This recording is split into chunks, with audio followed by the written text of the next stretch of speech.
So, what are conditions on loans? Why are they there? What do they do? So, basically, when you get a mortgage, we submit a file on you to an underwriter for approval, right? That underwriter is going to either approve, or deny, or I guess suspend a loan file depending on whether or not the deal can be done, right? So, most of the time, when a loan is approved, it will be approved subject to conditions being fulfilled. Some of the conditions that are, very normal that, are almost expected when we have a loan file underwritten are, clear title would be a condition. Appraisal would be a condition. There might be further documentation of the borrower's income. There might be, some sort of updated asset information. So basically, these conditions are just things that are needed by the underwriter in order to fully approve your loan, get you a clear to close, and allow you to fund the deal.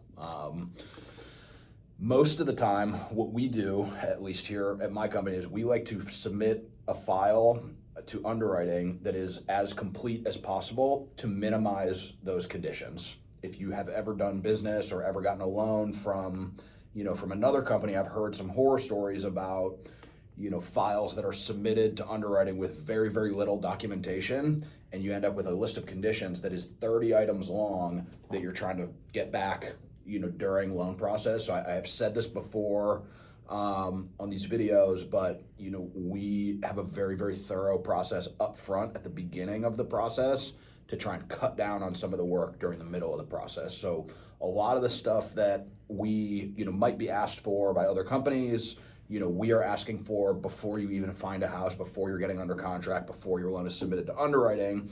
And that way you have minimal conditions, once the loan is approved and you're under contract. In a perfect world,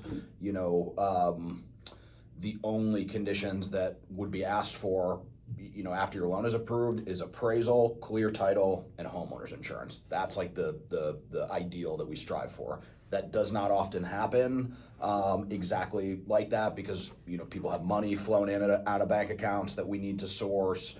There might be slightly complex income situations or, something that's needed to verify that the tax returns that you submitted are accurate. So there's generally some other stuff.